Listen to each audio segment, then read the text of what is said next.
Olá, bem-vindos ao Sentido Único, hoje com Carlos Belo, que é um músico, cantor, ativista social, é de Esposende. Em 2026, este ano, avançou para a criação da Associação Minho Arco-Íris, uma ONG focada nos direitos humanos, diversidade e inclusão LGBT+, no Minho, com sede em Esposende. A Associação pretende trabalhar a inclusão, pretende também trabalhar o combate à discriminação, pedagogia social e apoio comunitário numa região tradicionalmente conservadora. Carlos, bem-vindo aqui ao Sentido Único e agradecer-te aqui a presença e a disponibilidade. Muito obrigado pelo convite. Aqui o Minho continua a ser uma região conservadora em muitos aspectos. Porque a necessidade da criação desta Associação Minho Arco-Íris? Bom, a palavra conservador, lá está, pode ter várias leituras. Conservador no sentido de conservar uma certa forma de ser e de estar, ou conservador num sentido um bocadinho retrógrada, de estarmos demasiado colados a conceitos um bocadinho ultrapassados, de que toda a gente é heterossexual, por exemplo. Depende um bocadinho do ponto de vista como vemos a coisa. Nós sentimos que o Minho talvez não seja assim tão conservador, depende um bocadinho... É um Minho mais escondido, se calhar, nesta área? Depende um bocadinho, acho que varia de família para família, sabes, varia muito das condições económicas, porque a liberdade que cada um consegue alcançar na vida também está intimamente ligado com a independência, entre outros fatores. Quando decidiste assumir este ativismo, percebeste que isto podia trazer alguns prejuízos? Ou sentes que há esses prejuízos?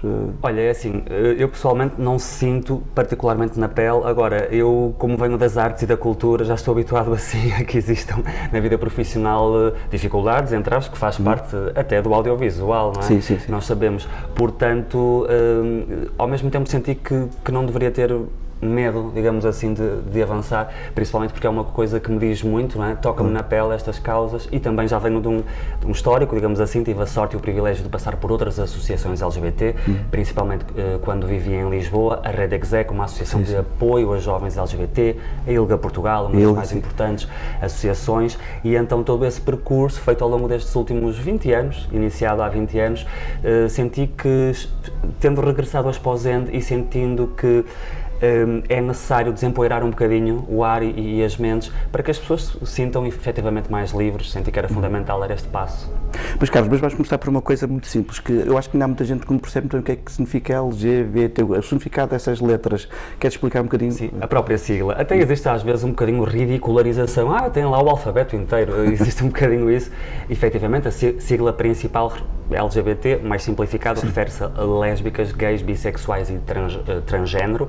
No fundo, portanto, o trans de transgénero em si também já comporta uma grande diversidade, portanto, as pessoas transexuais, transgénero, que existe alguma diferença, a própria arte do transformismo, portanto, os artistas que fazem transformismo, drag queens, antigamente tínhamos só a palavra travesti, que muitas vezes é a única palavra que algumas pessoas ainda associam a essa arte, mas, portanto, toda uma panóplia de diversidade afetiva e sexual e de orientação sexual e identidade de género está contida nesta sigla.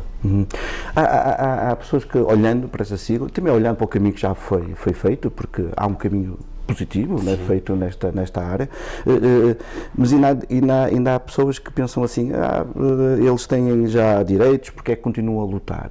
Porquê esta luta contínua? Sim, lá está. Efetivamente, Portugal é dos países que nos últimos anos, nas últimas 2 décadas, digamos assim, conquistou muitos direitos civis muito importantes para existir uma plena igualdade, digamos assim, seja no acesso ao casamento civil, por exemplo, à adoção, à coadoção, à autodeterminação de género, que é um nome um bocadinho complexo, mas basicamente aquilo que diz é que cada pessoa tem o direito de perceber e de decidir, de se autodeterminar qual é o seu género, efetivamente, não é? Não precisa de um aval de um psiquiatra que diga, sim, está mentalmente estável e pode dizer que é um homem ou que é uma mulher, ou seja, estes direitos foram conquistados, mas, e a existência das marchas do orgulho, que também é um assunto que para algumas pessoas pode causar alguma confusão, tudo isto está relacionado porque, apesar dos direitos terem sido conquistados, eles são muito frágeis e podem ser perdidos a qualquer momento, e em Portugal estamos num cenário um bocadinho complicado e frágil, efetivamente, neste momento. Portanto, é muito importante não perdermos a memória digamos assim, de que esta história de conquista é muito, muito recente, não é? E se pensarmos em Portugal, por exemplo, o 25 de Abril, há 53 anos ainda estávamos em ditadura. Também é um direito de um regime conquistado que é favorável para a grande maioria dos portugueses. Portanto, os direitos são frágeis e temos que manter sempre os olhos abertos, digamos assim. Diz-me uma coisa, até porque fala-se de vez em quando, vem à esfera pública, esta questão do bullying homofóbico nas escolas e também, às vezes, que se cruza com as redes sociais. Sentes que isso continua forte ainda? Sim, nós sentimos muito isso, principalmente esta nova geração de miúdos que já nasceram, não é, e cresceram completamente dentro deste mundo que nós não vivemos sem este lado virtual, a internet, as redes sociais, e sabemos que existem as bolhas digitais dos algoritmos que são agressivos, principalmente em redes sociais como o TikTok. Sim. E então o que acontece é, sempre ouvimos aquela expressão, as crianças são mazinhas umas para as outras. Isto sempre ouvimos desde que éramos miúdos. O que acontece é que, primeiro, isso não é inteiramente verdade, porque as crianças aprendem esses conceitos em casa e com uma sociedade que já é sexista e já é machista, não é? Há muita coisa a ser desconstruída e isto vai muito além das questões LGBT. Quando falamos de violência contra as mulheres, violência de género, portanto, de uma forma muito resumida, a sensação que nós temos é que os miúdos estão a levar o pior da tecnologia, digamos assim, por causa dessas bolhas digitais que procuram um grande alcance de visualizações e vão pelos extremismos, e um deles é o ódio contra determinados segmentos da sociedade. E tentam provocar, se calhar, a diferença também, não é? Diz-me uma coisa, achas que há jovens neste momento no Minho em silêncio a sofrer com o facto de serem homossexuais, por exemplo? Sim, com certeza que haverá. Nós, nas atividades da Associação Minho Arco-Íris, nós temos, posso já dar aqui uma dica, não sei se ias falar isso um bocadinho mais à frente, mas, por exemplo, nós temos tertúlias, normalmente quinzenais, às sextas-feiras à noite, sempre em torno das temáticas LGBT. Aqui no caso em Esposende, não é? Sim, para já estão inteiramente sediadas em Esposende. Nós temos o sonho, havendo apoios para tal, de vir a Barcelos, a Braga, a outros, aos concelhos vizinhos, digamos assim, para espalhar a palavra, até porque nós recebemos em Esposende gente que vem para as nossas atividades de Braga, do Porto, de Viana, da Galiza, já tivemos pessoas a ver da Galiza, de Santarém, de Coimbra. Portanto, estes grupos... Há uma confluência ali neste momento de pessoas que falam isto abertamente? Acabamos por ter visitantes de várias zonas, porque existem poucos grupos naquilo que é o país real que oferecem este tipo de resposta. No Porto e em Lisboa sabemos que existem mais, mas fora isso há pouca coisa a acontecer. Então, nós estamos a ver essa diversidade a vir ter connosco a Esposende. Vocês vão organizar já em breve a marcha em Esposende, certo? Exatamente. Queres falar de datas, queres falar de como é que estão as marchas? Sim, e também e como é que as pessoas olham para estas marchas?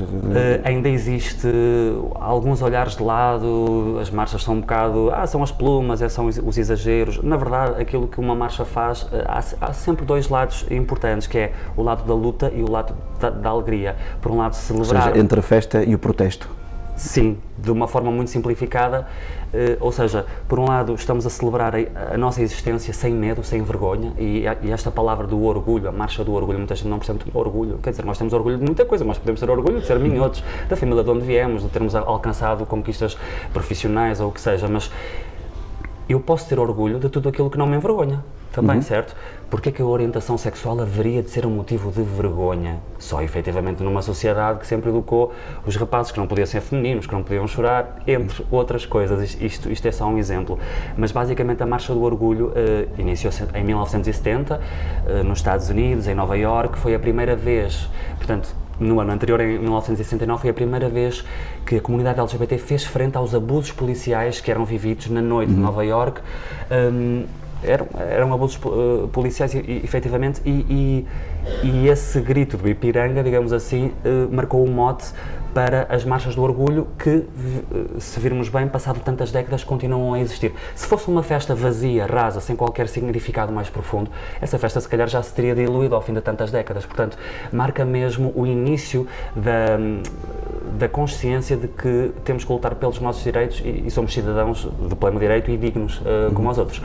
Isto, um enquadramento sobre as marchas. Em Portugal, nos últimos anos, até Barcelos marcha, Braga, Guimarães, Famalicão, o Minho teve uma proliferação, digamos assim, principalmente depois da pandemia, das marchas do orgulho. Em Portugal, cerca de quase 30 cidades já tiveram pelo menos uma marcha. Em Esposende, no dia 23 de maio, já muito proximamente, teremos às 4 da tarde a concentração junto à estátua do monarca Dom Sebastião, junto às piscinas municipais de Esposende, toda a gente sabe onde fica. Ali na Marginal, não é? E vamos fazer uma marcha muito bonita, já vai ser a nossa 5ª marcha. Nós temos um momento muito bonito e emotivo até, porque fazemos uma paragem na marcha junto ao monumento do Homem do Mar, fazemos uma homenagem à força de trabalho do povo de Esposende, cantamos o Grande La Vila Morena, distribuímos cravos vermelhos e cravos coloridos feitos por nós em papel a toda a população. Tem sido um momento muito bonito porque, na verdade, nós estamos a celebrar o direito à liberdade, não é? E não especificamente o direito à diferença, mas o direito à diversidade, porque nós somos diferentes. Tu olhas para mim e vês uma pessoa diferente e eu a mesma coisa. Portanto, no fundo, é celebrar a diversidade. São todos convidados e convidadas a aparecerem em Esposende no dia 23 de maio. Mas diz-me uma coisa, pronto, sei que no Porto vão pôr a bandeira arco-íris, em Esposende, sabes se nessa marcha vão olhar lá para cima e estar a ver a bandeira arco-íris? Isso também tem sido um campo de batalha que não deveria acontecer, mas basicamente Mas isso é ativismo político ou ativismo inclusivo? Assim, no fundo deveria ser só uma consciência institucional, portanto, por parte do poder autárquico, público, de que é importante reconhecer um histórico de sofrimento desta população, por um lado, e por outro lado, lá está, cada município ter, não deveria ser a coragem, mas ter... Sair do armário também. Ter o humanismo de reconhecer que, assim como lutamos ativamente para erradicar a violência contra as mulheres, a discriminação e a violência para com a população LGBT está enquadrada naquilo que é a discriminação de género. Portanto, e Portugal há cerca de 10 anos que instituiu que no dia 17 de maio é efetivamente o dia da luta contra a homofobia e a transfobia. Portanto, isto é uma data que se assinala internacionalmente e também em Portugal há 10 anos. Portanto, há várias câmaras municipais. Para teres uma noção, cerca de 25 câmaras, pelo menos uma vez, em Portugal já hastearam oficialmente a bandeira arco-íris. Em Esposende ainda não tivemos o gosto de poder ter isso.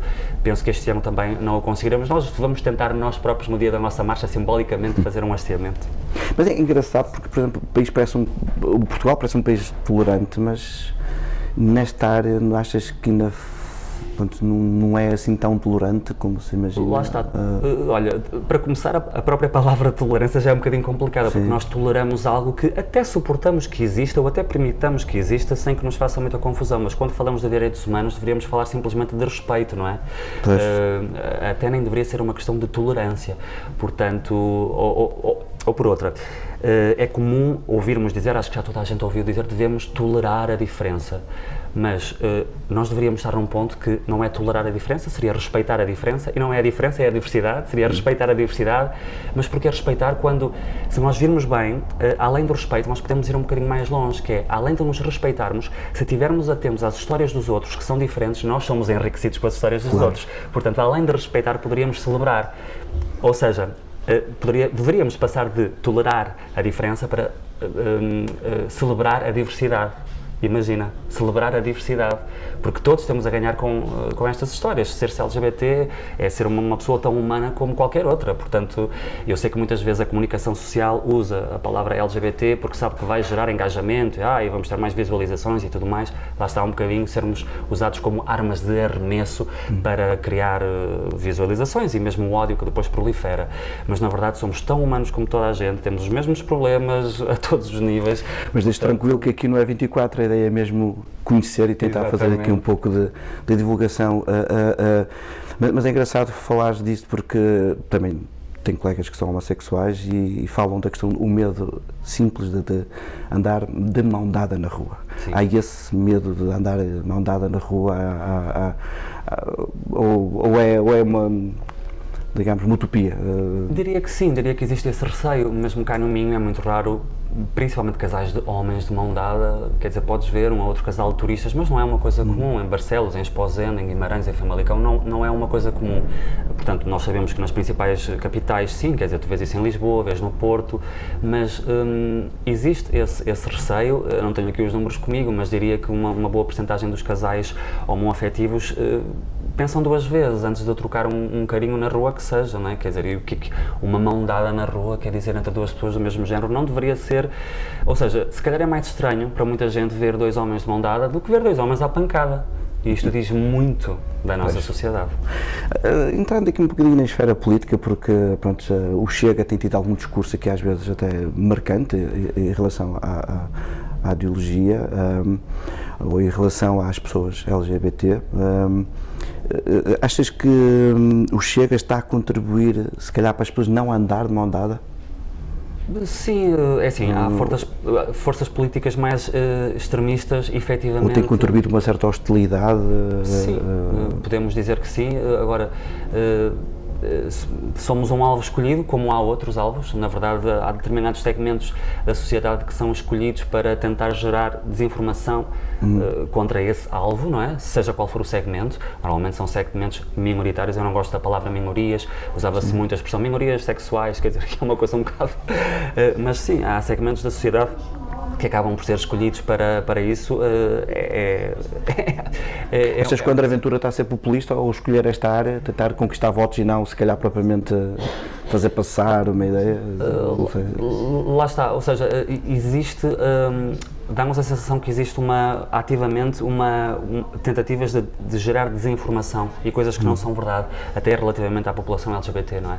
Agora resta-nos continuar a marchar e a lutar e a criar inclusão, efetivamente, para contrariar discursos que sejam errados e populistas, sem dúvida. Temos visto alguns ataques, nomeadamente até livros, lançamentos de livros, a educação sexual. Achas que ainda há aqui um trabalho a fazer nesta comunidade? Ou, não é bem na comunidade, é no país, não é? Nas escolas? Sem dúvida. A educação para a sexualidade deveria ser uma matéria fundamental e importante e já agora deveria ser lecionada por profissionais qualificados para tal. Não deveria ser um professor qualquer sem uma formação específica que pudesse lecionar essas matérias. Porque, no fundo, eu penso que isso se enquadra na disciplina de cidadania, eu não estou completamente, mas as aulas de cidadania e educação para a sexualidade. O que acontece é que não é só a questão de incluir a população LGBT. Falamos de uma consciencialização daquilo que é o consentimento, portanto, tentar sensibilizar as crianças, desde a tenra idade, porque todos os conteúdos podem ser abordados e explicados às crianças e jovens, desde que a linguagem seja adaptada, porque eles desde miúdos que têm todas as curiosidades. Papá, mamã, de onde é que vêm os bebés? Quer dizer, nós sabemos isto. Se a linguagem for adaptada, nós podemos falar sobretudo com as crianças.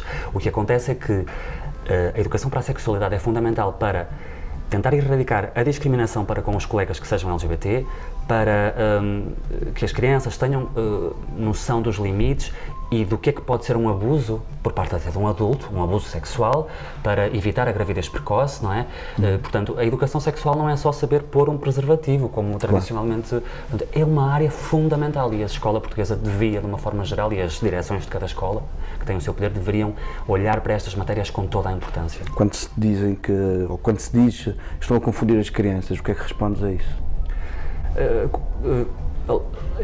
Mais uma vez, é gerar desinformação, é uma falsa sensação de zelo pelos mais novos, porque na verdade se mantivermos os mais novos na ignorância, nós sabemos que eles têm acesso aos tablets, à internet e, claro, aliás, muitas vezes os pais delegam na parte digital e nas tecnologias quase a educação, e nós sabemos que isso não dá bom resultado quando é extremamente fácil para uma criança ter acesso a pornografia hoje em dia, e isso sim deveria ser completamente erradicado.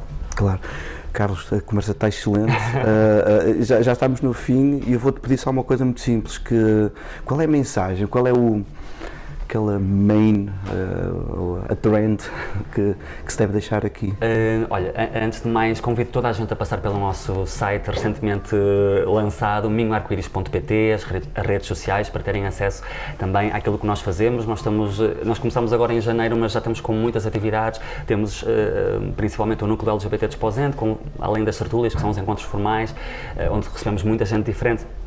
Também temos outro tipo de encontros informais, temos a marcha que vai agora decorrer, mas acima de tudo, para quem quer que nos esteja a escutar e que possa estar por alguma situação mais complicada, também pode entrar em contacto connosco. Nós também fazemos um encaminhamento para consultas de psicologia, por exemplo. Ainda não temos o nosso próprio gabinete, é um sonho também nós podermos ter respostas sociais mais sólidas, digamos assim, mas acima de tudo, para quem está minimamente confortável, que possa sair à rua, que possa marcar a sua presença nas marchas do orgulho, que são movimentos cívicos bastante importantes e que é muito importante nós vivermos de forma autêntica, as pessoas que têm possibilidade para tal, porque nós também temos responsabilidade na forma como queremos que os outros nos tratem.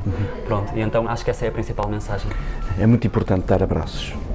Não é? Sem dúvida. Foi a conversa com o Carlos Belo. Espero encontrar-vos em breve. Até já.